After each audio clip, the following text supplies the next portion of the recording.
I'm Anthony Nguyen. Join us as we change the narrative around aged care, one story at a time.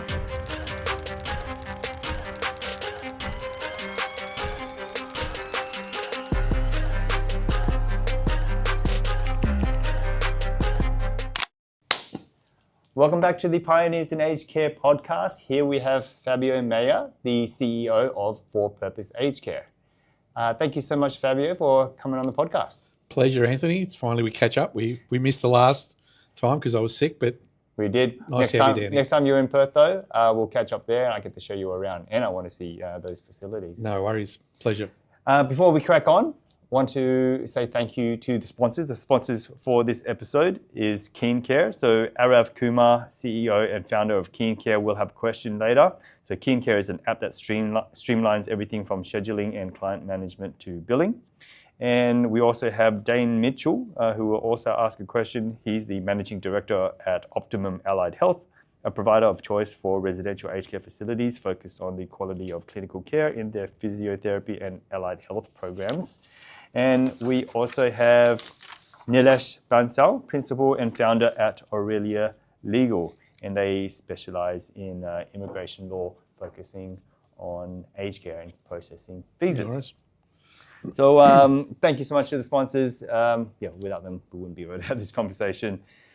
So let's get started. Tell me about For Purpose Aged Care and the rebranding from Signature Care. That's all official now, isn't it?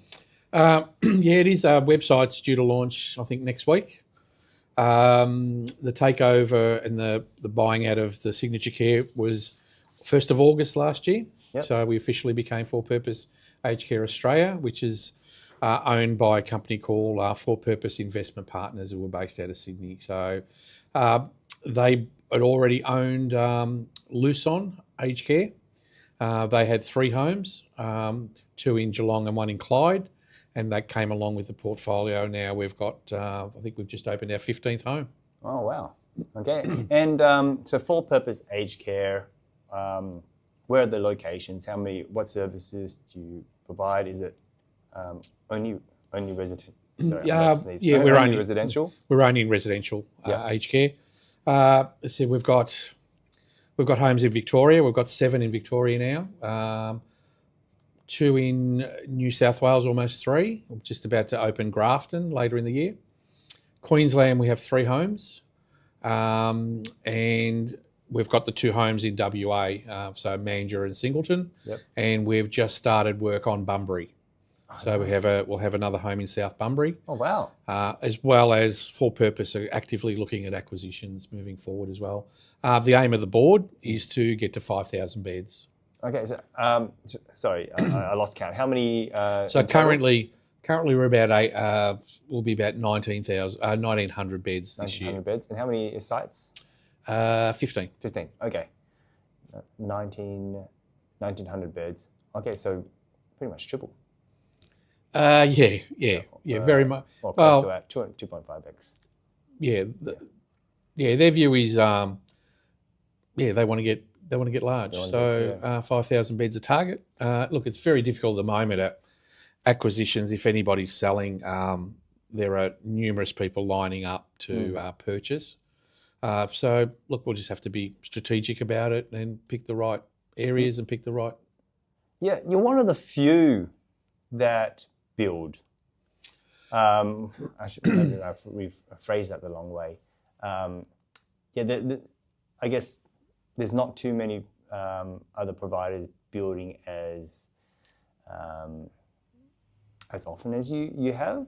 Would you agree with that? Or yes. Look, under Signature Care and Croft Developments, I think someone told me last year, if you looked at all the beds that were open in the last 4 or 5 years, I think between Signature Care and Arcare, it was probably, I think, 70% of the beds that had been open were between us two. Yeah. Arcare are building all the time, and Croft Developments and Signature Care had a whole portfolio that they were starting to build when I came on board 5 years ago. So it was all beds that they received in the old funding round, when the government used to do an ACAR once a year.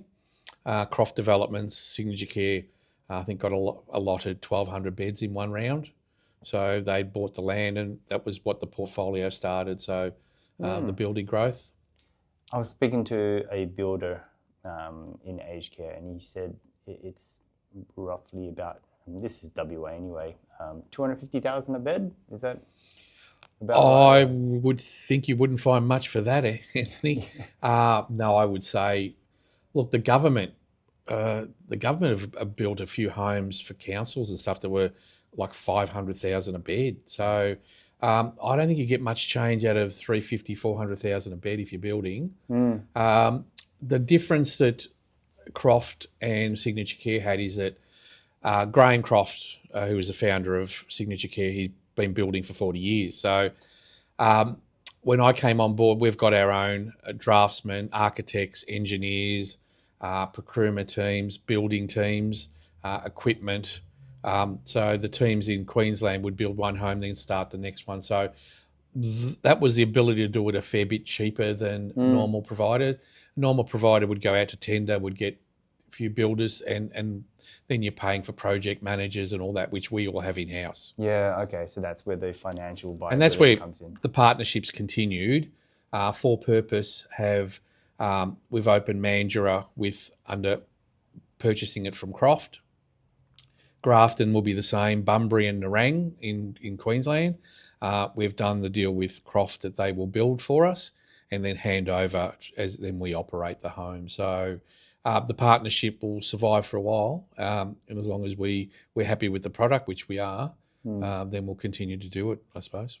What is Signature, For Purpose Aged Care, what does For Purpose Aged Care hang its hat on? I can't speak for Purpose completely, but having worked with the board now and our chair, Toby Hall, he was involved, he was the CEO of St Vincent's Aged Hospitals, and the For Purpose people such as Victoria Adams and Michael Trail started For Purpose with the view of giving back to having social impact, and they've chosen, they've got a training arm that they've bought, they've got social housing, they've got food company that deals with for disabled and also for home care residents, and they just thought it was the natural progression to get into residential care as well. So as far as they're concerned, is giving back to the community. They've all been successful. They've started For Purpose. It's a social impact arm, so we want to provide the best possible care. And look, it's just been a natural fit that they chose Signature Care as a purchase because they liked our stock. They believe our residents will be well cared for. And look, it is. And speaking from our homes, the square footage is a lot larger than most companies. And we tend to build a bit bigger. We tend to build 144 beds and beyond. So, which is a good economy of scale for the aged care business. So, and how has your role changed? Look, my role's changed a bit. So I'm the CEO of For Purpose Aged Care down here. So I have a boss now, Matt Filicamo, who's been quite an experienced executive in aged care. And Matt's based in Sydney. Matt comes down a couple of days a week. So he's the group CEO or / managing director. We're working on titles at the moment.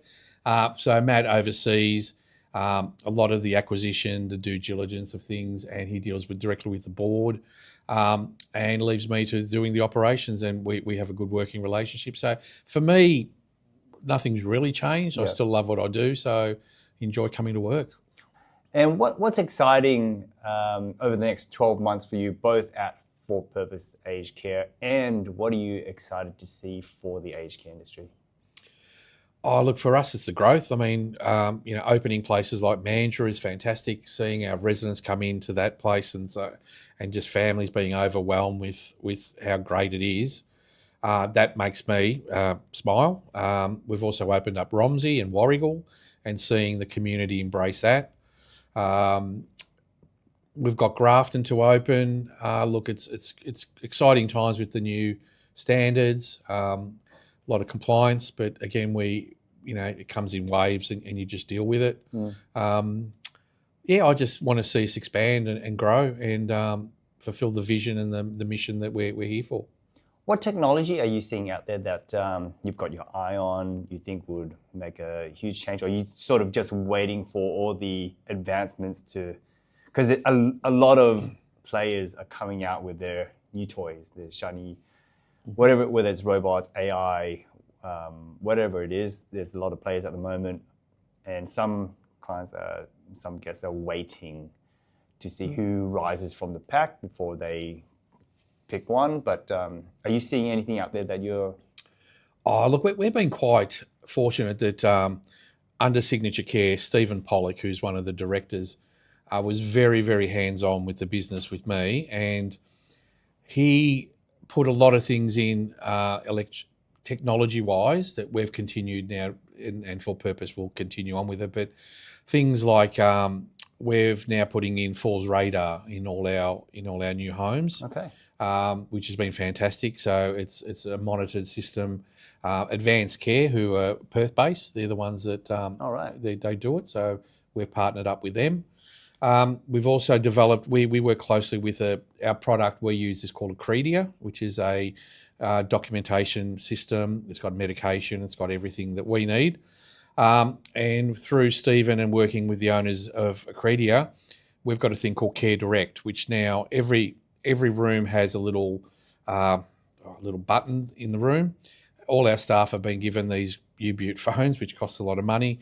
They just scan the back of the phone on it. Automatically it comes up with the resident who's in that room, what they need doing. As soon as you do the care and you do everything that needs to be done, you just push some buttons on the phone, automatically goes into the care system as that's being done. That's saving our staff from being stuck at nurses' station, filling in different forms and so forth. Everything's direct. So that we've seen that work really, really well. And look, we'll be just open when Power BI is a big thing at the moment. So What was that, sorry? Power BI, that's just automating all your systems with AI to be pulling out all the data, doing comparison spreadsheets. It does everything, all the reports, the graphs for you. So we're working closely with a couple of people on that, sort of pull as much information out of our system as we can, which helps with the care. It'll help with care minutes and all these other areas as well. But yeah, you're right. There's a lot of new stuff. So we keep looking and learning and improve as we need to. That is pretty exciting. What is going to keep you up at night over the next 12 months? What's going to stress you out? Look, I could say the care minutes, trying to recruit. We do pick areas that are of need for residents. It's not always the same for actual availability of staff. So, I'm suggesting, I'm thinking that Grafton will be easy to fill because it is a need area for for residential care. However, I don't think we're going to have, we will have troubles recruiting staff. So probably recruiting staff is the main thing. And just getting your head around all the care minutes. There's going to be things coming with, MM1 categories of homes where they're based. You're going to lose funding if you don't keep up with the care minutes. And look, I don't want to get started on care minutes, Anthony, but I've got my own views on, being prescribed on what care minutes should be for clinicians and care staff. I don't particularly agree with the numbers. No worries, I won't press you on that. We'll talk about that off camera. Tell me about your journey into aged care. Right. I'm getting a bit older now, Anthony, but I started off actually from about the age of 10 or 11 living in an aged care home. My father had a nursing home in Brunswick in Victoria, very small one. I think it was 24 beds when we first moved in. Mm-hmm. And in those days, there was accommodation on the premises.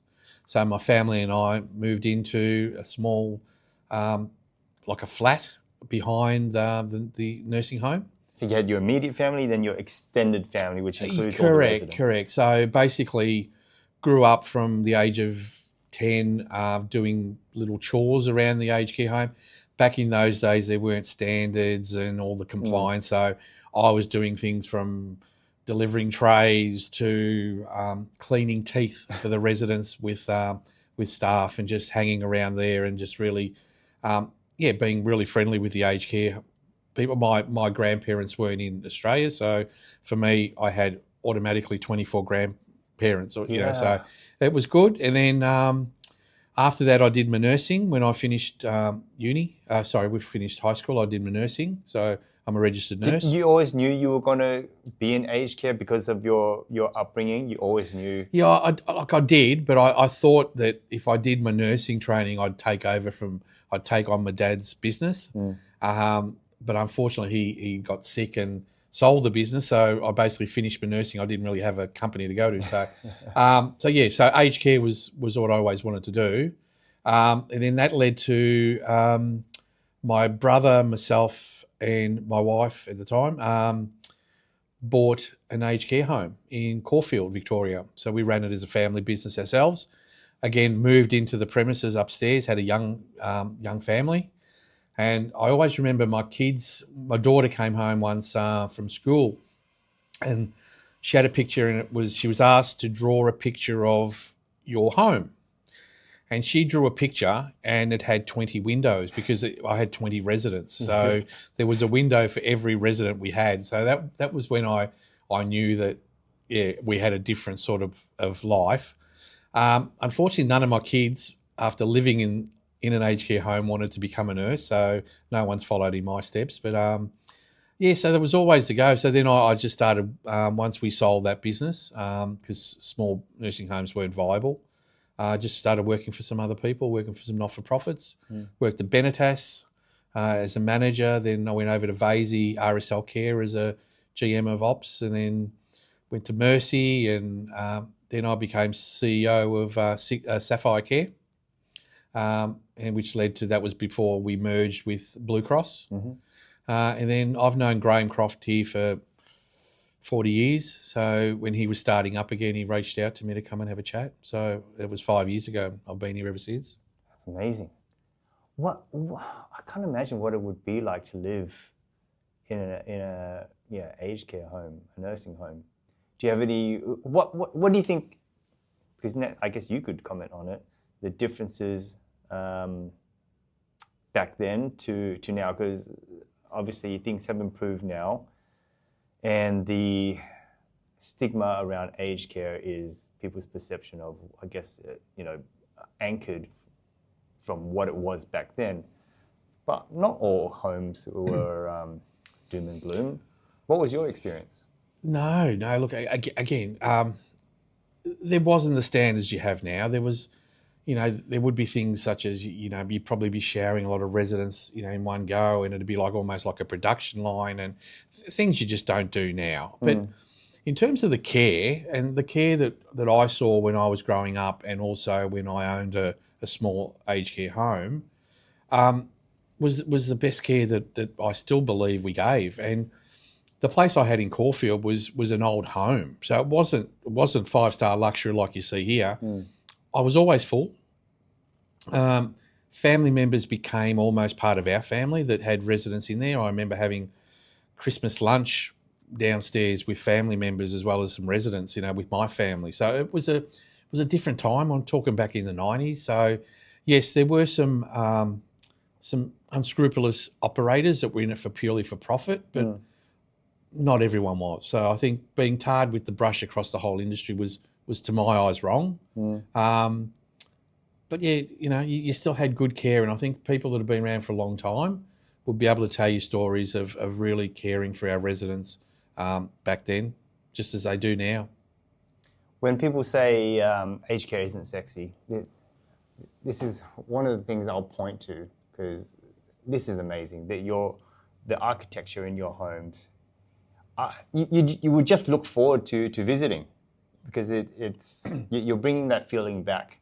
I guess the difference between the stigma surrounding aged care and what I believe aged care can be, or is in a lot of cases, is that feeling you get when you want to visit your relatives. Because when you're younger, you can't wait to visit your grandma or your grandfather. That the feeling of the joy as a kid going to grandparents' house and having fun there. What you're doing here with your architecture, it brings that feeling back. What do you say when people say aged care isn't sexy? Oh, look, yeah, it could be sexier, but look, what we build is, I once had a discussion with Graham Croft's son Ramsey, who's the builder side of the family. So he does all the building, and I said, look, we could do it cheaper if we cut back some of this, and he said no. He said this is almost like a legacy that they leave. So why would you want to cut back? I mean, we average now. The homes that they build for us, it's about 67 square metres of space per resident. So when you look at 144 beds, times that by about 67 metres, and that's our footprint.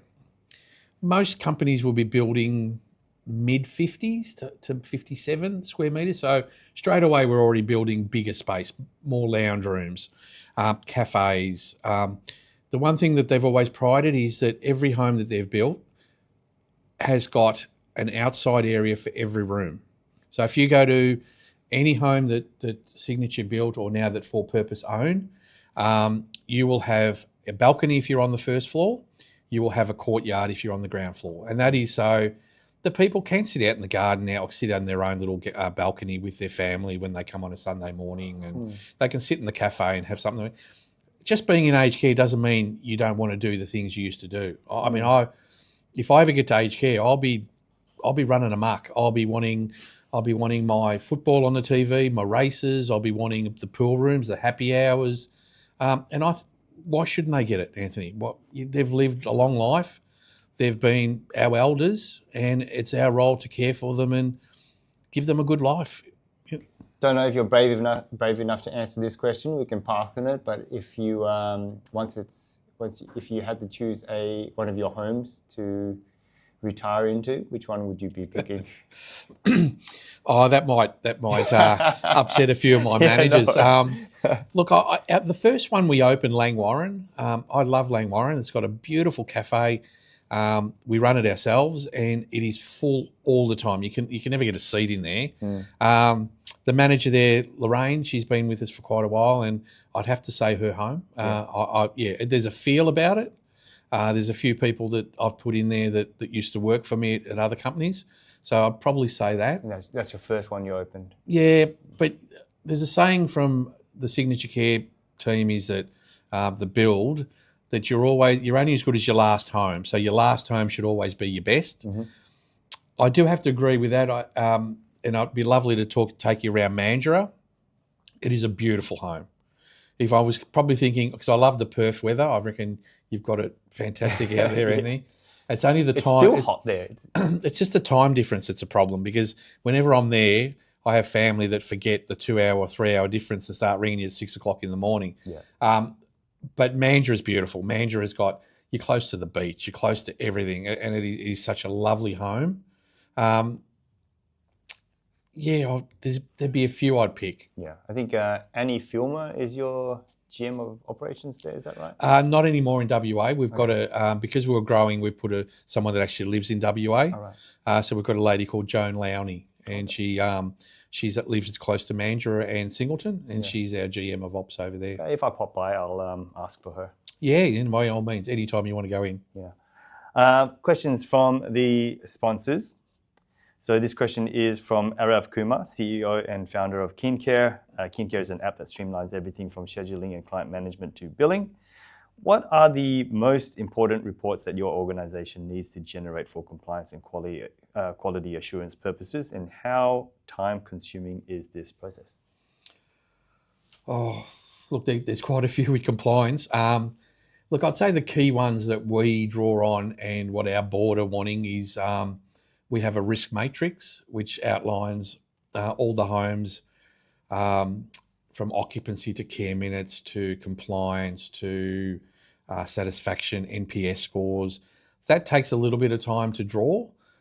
We're hoping now with the Power BI, and we've got some people now working on that for us, that'll be a lot easier to pull. It's almost like a traffic light, green, yellow, amber and red. So we have a quick snapshot of what we know is which homes might be needing a bit more love, or so there's some issues at a particular home if there's too many red. So there's that. We also have a thing called a system health check, which our quality team do in the back end of Accredia and then send it out to the facilities. So again, I think that's being automated. So that's going to be a lot of time because it does take a lot of time. And then probably the care minutes data. We're trying to work on that with our rostering system and with Power BI to pull that out and having almost a dashboard for our managers to be able to, I think moving forward, because your rostering is done and you're reporting on it after the event, we need to try and automate it so you can have your care minutes live. So as a manager, I would want them to be able to see on a daily basis, this is what we're meeting. Therefore, okay, I've been down because there was 2 shifts last night that rang in late. We couldn't get a replacement. Therefore, I know I need to pick up this amount during the quarter, and then they can work their rosters with that. So those sort of things that need automating, and the more you can get them automated, the easier it is, because you don't want your staff, doing millions of spreadsheets and pulling data manually. It's just not good use of time. Yeah. Next question is from Dane Mitchell, Managing Director of Optimum Allied Health, a provider of choice for residential aged care facilities focused on the quality of clinical care in their physiotherapy and allied health programs. For Purpose Aged Care is renowned for its impressive facility builds. How do you identify locations for new facilities, and what makes your design and construction approach unique in enhancing resident wellbeing? Okay, I think we touched a little bit on it before. That again, this is because I'm flipping between Signature Care and For Purpose, but most of the portfolio was built by Signature Care and the Croft development team. So their portfolio was built on accessing aged care funding round, which used to be called the ACAR, which identifies the areas of need. So there was an area of need in WA, which you would probably know from being over there. So Singleton and Mandurah was the areas that we put in for licences. We were awarded the licences. So the statistics that Stephen used to have was pretty much almost the same as what the department had. It was so thorough. He would know everywhere in Australia what the demographics were of an area, what the need was, and therefore when there was a funding round, he had that knowledge to put in an application. So we didn't pick Grafton for a reason. We picked Grafton to build because there was a need in the community. We won't go and build in an overbedded area, like say for example in Melbourne, maybe the Mornington Peninsula is seen as a bit overbedded. We wouldn't just go down there and plonk a home next to somebody else to try and close that facility down. We pick an area where the stock might be old. In Tamworth there was a need. Wagga Wagga there was a need. So it's done that way. But as I said to you, having our own architects, engineers, builders, that's how we can refine what we do. And each home we've opened has been better, and we've opened them better, and they all look great, but you learn from mistakes as you're building. And so that's how we would do it. For my understanding, and I'm always trying to learn about every aspect of aged care. You say you go out and assess these places and you know where it's overbedded and you know where the stock is old. What's the job title of the person that does that? Well, that was a director. And, I'll go back to a few years ago that Stephen Pollock and Graham Croft, who are the directors of Croft Developments, I think they went up to look at one of our homes, and it was just after COVID, and they couldn't get to a certain area, so they went for a drive, and they came back the next day to Melbourne, told me they'd bought another block of land. They do the research, and at the time they did the research around the Gold Coast and in Nerang, and at the time there was a small home there, but it just closed, and there was nothing else around. So they went and bought the land that aged care home was on, and we're about to start a 180-bed home on that block of land.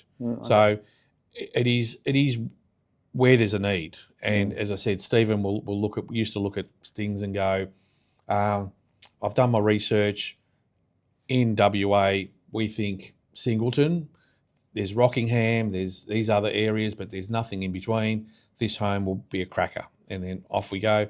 He finds the land, and then starts from there. But you got to remember, it's about a 3.5 year turnaround from finding the land, buying the land to opening your doors. So that's why there was always possibly 2 or 3 homes being built at one time. Okay. Next question from Nilesh Bansal, principal and founder at Aurelia Legal.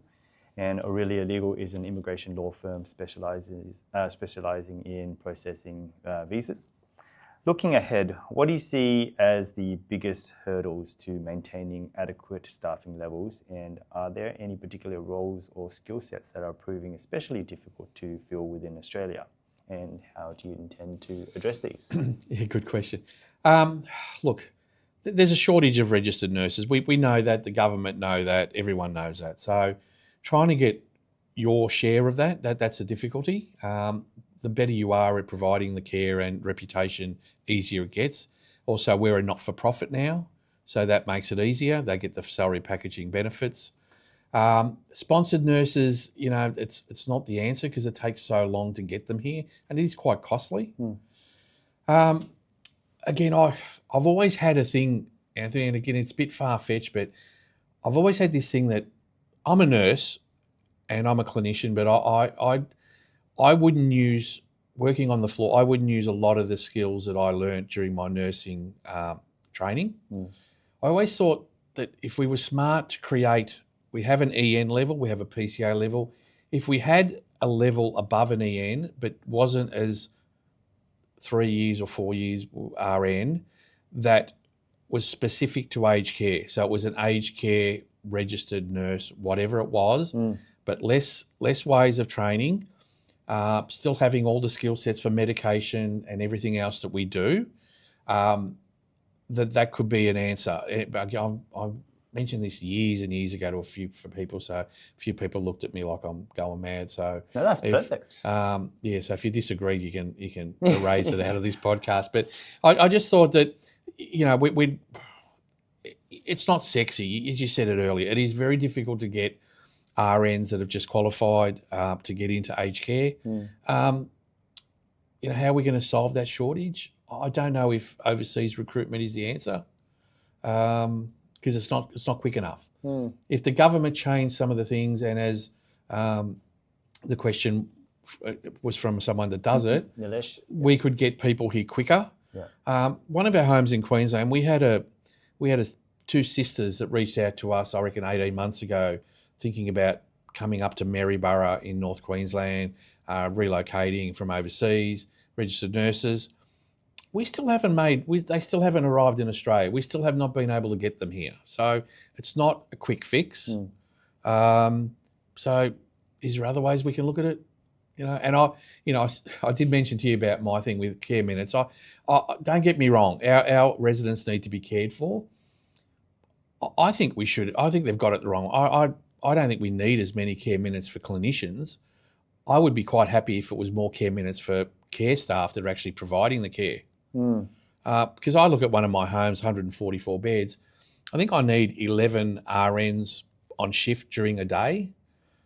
I don't particularly think I need 11 clinicians that a lot of RNs won't do other tasks.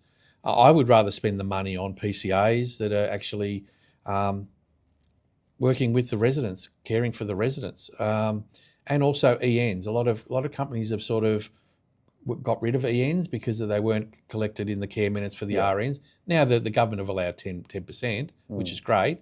I think it should be more. I think ENs are a fantastic part of our workforce, and to have them not recognised as much as what they should be, Do you think? I like your idea about that. Filling that gap between the EN and an RN, because most people, they come out and they graduate as an RN and they're fully skilled for every circumstance. I think having a specialist with aged care RN who's fully equipped for the aged care environment and not necessarily have to be, well, I guess in a theatre. And that's what people will say to me. But we're some of our homes are getting more closer to subacute now. I still don't think all my training, I'll be using all of my training in looking after an aged care home. Pediatrics, Yeah. midwifery, these things we can drop in for aged care specifically. Yeah. Interesting. An aged care nurse, whatever title you give it. But look, as I said, if you think that's silly, just delete it off the podcast. No, I like it. I like it. Tell me about yourself outside of aged care, outside of work. Where are we finding you on the weekend when you've got some spare time? Look, spare time. What's that? No. Look, I love horse racing. I love to have a bet. Yeah. Probably too much at times, but You looking to own a horse? I've probably got shares in about 5 horses at the moment, nice. Anthony. Slow ones, but no, they win the odd race. No, look, I'm still involved at my local footy club. I played for a couple of clubs when I was playing footy, AFL. Yep. So I'm the president of Paran Football Club, which is in Melbourne. My son still plays, so I go down every Saturday and watch him play, and also do the president things I need to do. How good So is that? committee meetings and so forth. So that keeps me busy. But spending time with the family now. I've recently went to Bali with my kids and my grandchildren. My ex-wife was along with us as well, so we had a great trip, and that was good to really get to know the grandkids and kids again. That would be awesome to be so passionate about a sport, and then your kid plays it. For me, if I went out off to play basketball, it's me time. But as soon as my kids can play it, then it's me being a father. Yeah, and I still go and watch the games, and as president, but I'll still have my eyes on my son when he's playing, and I'll give him a good critique after the game. And but it's something that still a lot of my best friends are still involved with the footy club, and to me, sport growing up, apart from my career, sport gave me a really good grip on life. The friends I've got now have been friends for life. Majority were through my sporting. I'm a bit old now and a bit heavy than I used to be, Anthony, but back in the day playing footy, cricket, and getting a good bunch of friends that I could ring any one of them up tomorrow and say, I need your help, and they'll do it. And I think that's good. But on the flip side as well, I've still got some very good friends that used to work for me when we had a little aged care home in Caulfield that I've remained friends with for years. Yeah. And that's a good thing about some of the staff I work with here are my friends as well as my colleagues. And I think that just keeps you grounded, doesn't it? Yeah, absolutely. Is there anything in this podcast that we haven't been able to cover that, is there a message you wanted to get across? No, look, I think I totally agree with you. Let's make aged care sexier because I think it's, as people say, people are living longer, so aged care is going to be something that, and home care is not for everybody, but they're not the places you need to go and just have a dull end to your life. They're vibrant. We do a lot with lifestyle and everything else with our residents. So to me, let's make aged care sexier and appealing to everyone, but it's not for everyone, but it is for me. Awesome. Fabio, thank you so much. Appreciate having you on. No worries. Thanks, Anthony. Cheers, guys.